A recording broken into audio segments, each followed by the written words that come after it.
So here we are today, and we're talking to Nick Becks about Mute God's new release, Atheists and Believers, which is out on InsideOut on the 22nd of March. Nick, hello, how are you? Very well, thank you. So this new album is the third release by the let's call the project or the band Mute Gods. Tell us a little bit, first of all, about, is the band kind of your main creative output? Is it a solo project, or is it more than that?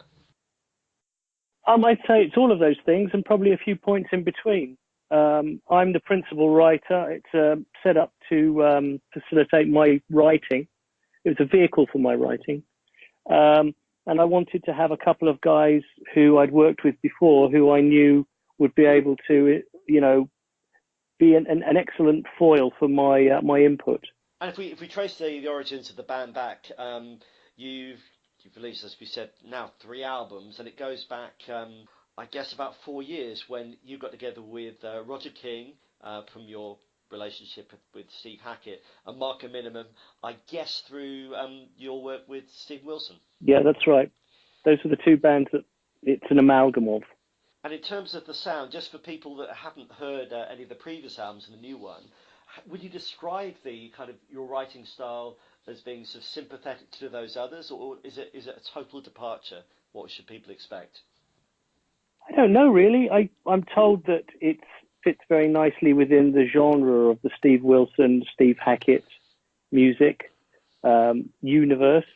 I think, particularly with the new album, it's got quite a pop sensitivity, sensibility probably. And I think, you probably find there's quite a lot of people who like mainstream pop who would quite like it as well. Yeah, so I've listened to the album through 2 or 3 times now, and there's a great groove through it, almost like sort of level 42, and your vocal is reminiscent of Mark Keane at times. But there's also kind of this pop quirk to go with the kind of the groovy part of it, which is a little bit like XTC. Those were kind of the two things that I brought out.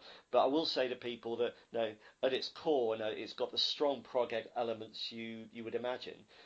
Now, the theme on this album, because lyrically it's quite a dark and thought-provoking theme, Atheists and Believers. So tell us about that. The song Atheists and Believers, that's the title track of the album, is written from the premise that SETI and NASA are embarking on the search for intelligent life in the universe when they know it exists already. Hence, the Fermi paradox says, if there's so many potential life forms out there, how come we haven't heard from them already? And my answer is we have, and the governments know about it, but it's not in their interests to let us know. As a theme and a backdrop, I guess it's quite inspiring with all these conflicting, paradoxical subjects. That must be quite inspiring when you're putting together the music itself. Well, you want to have as many variable ideas as possible. So, you have lots of themes, and there's numbers of topics I deal with on the record, including the rise of populism in the world today, various religious overviews, and grief, loss, bereavement, and old age. It comes to us all. And one song, I mean, there's a few I'm going to sort of just mention as we go through this. Knucklehead I particularly liked because it's got a really heavy groove to it. And Roger King is playing in a kind of a different realm to what he does in Hackett. It's really melodically strong, but quite visceral. I was going to ask about the guitar in it, because it's got elements of Steve Hackett, but I know that Hackett isn't playing on the album, unless you're going to tell me otherwise. No, Roger King will interpret a lot of my guitar parts in the style of Steve Hackett. And Steve Hackett has got this voice which is kind of akin to Jeff Beck. So I think we're all sort of drawing from various reservoirs of inspiration there. And the song Knucklehead itself refers to us pernicious humans, I think you stated. Yes, we're all knuckleheads. The synopsis for that is that after eons of mistake making, we keep on screwing everything up. Even when we get it right, we go back and make the same mistakes again, and history teaches us nothing. Another track I draw people's attention to is Sonic Boom, which I think has got the great Craig Blundell stepping in for Marco on that track. Well, it's not so much stepping in for Marco. I actually wrote the piece with Craig in mind. Oh, really? Okay. So he was always going to, Craig was always going to play drums on that if he was available. It's got a drum and bass feel to it, and I really like Craig's electronica when he does that. So I used him on that song. Yeah, that's really surprising at the start. Like you say, it does have that sort of the drum and bass start, but then you have reggae piano in it as well. Then the sci-fi guitar. It's quite a melange. And let's see, Envy the Dead. That's another sort of got stomping riff to start with. It's got a kind of a gallows humour and a serious message behind it, doesn't it? Yes, I think there's been a lot in the news about the different types of opiate addictions we're finding with the drugs companies selling these very powerful antidepressants to the world and making huge amounts of money out of it. Some people become addicted to that stuff. Some people stay on it because they can't face the realities of the world in which they live. And there's a growing dependence on the growing dependency on these sorts of things, but also there's a growing headspace of mental illness in the world, which is becoming a lot more acknowledged. And this song is written from those two perspectives, mental illness and depression and opiate addiction.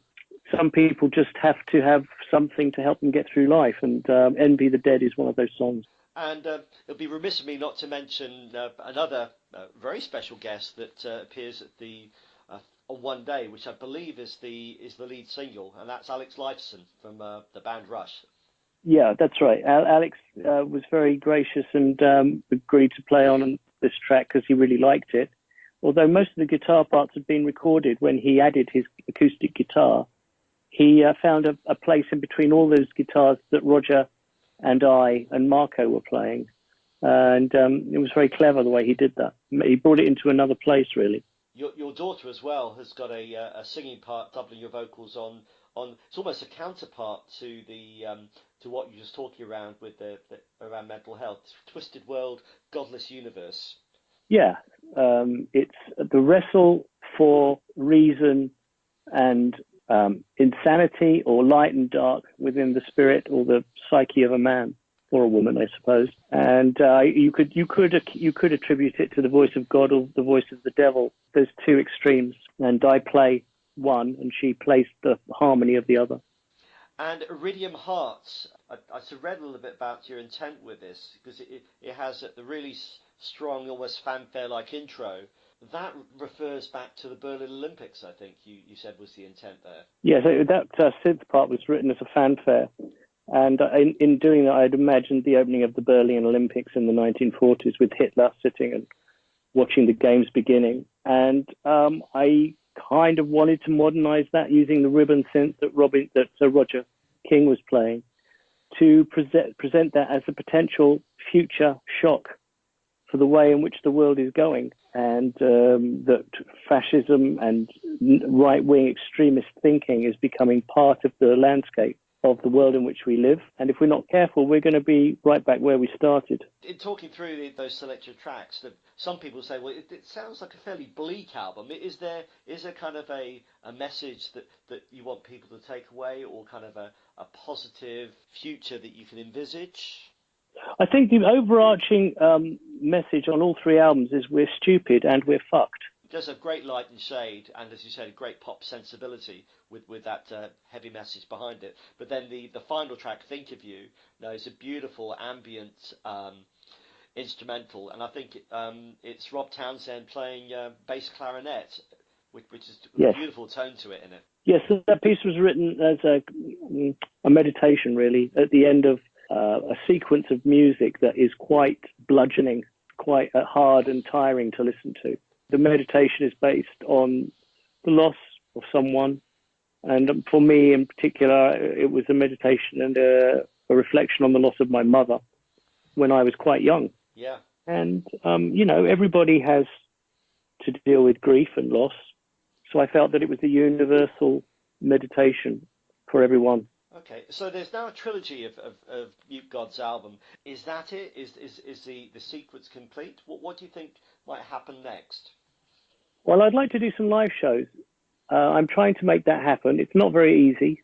It's very expensive to put a band out on the road, and I'm waiting to see what happens. I'm waiting to see what I can make happen. And if everyone's available and I get the right kind of offers for the work that I want to do, we could be in business. But watch this space, I suppose. And in parallel to the Mute Gods work, you have in the past put out a couple of solo albums, and then more recently there was a compilation of your Chapman sick pieces, I think in 2014. Is that something you're going to get back to, albums under Nick Begg's solo title, or maybe is there another project you've got in mind? I do have a solo stick project underway. It's a collection of Chapman stick pieces covering well-known songs. So I've taken a collection of my favorite hit records or well-known pieces, and I've done an arrangement for them on Chapman stick. And so that will come out sometime later in the year. I've got another project undergo with Adam Holtzman and Craig Blundell, which is in its infancy, and we're just strategizing that at the minute. Okay. So there's numbers of things going on. I'm going to America with Howard Jones tomorrow to play some shows out there. 5 shows in the US. So there's numbers of things occurring. Just to wrap up, you've had a number of collaborations from all sorts of people: John Paul Jones, Belinda Carlisle, Kim Wilde, Seal, Engelbert Humperdinck. Was there any of those first of all, was any of those collaborations that were surprising that you particularly enjoyed? Well, they weren't really collaborations. What they were was I was hired to play for them. Mm-hmm. And it was as simple as that, really. I think collaborations would be stretching it. I recorded with Belinda, and I recorded with Engelbert Humperdinck, and I recorded with John Paul Jones. But, that was a session approach thing. The John Paul Jones thing was very enlightening and very educational. I felt like I'd gone to college when I came away from that project. I guess the other side of the coin is there anyone that you'd like to collaborate with that's on your wish list, but that hasn't happened yet? Yes, there is, but I don't like to give voice to it because I like things to happen in a very natural way. All the people I've worked with have approached me, or I've found my way to them through a very natural course of flowing, just letting things take their natural course. And I think, to speak about people I'd like to work with might jinx it. That's fair enough, Nick. No, that's great. It's been excellent talking to you. Just to remind everyone that Mute Gods, the project written by Nick Beggs, but in collaboration with Roger King and Marco Minnemann, is out on the 22nd of March through InsideOut. Atheists and Believers. I've had a listen to it. It's a great album. Anyone that likes prog, anyone likes the bands that Nick plays in, and the other guests that are on it, including Alex Lifeson, his daughter Lula, it's great. So thanks again, Nick, and I really look forward to the opportunity to see you on the road if you bring it out live. Thank you, Andy. All the best. Yeah, you too. Cheers.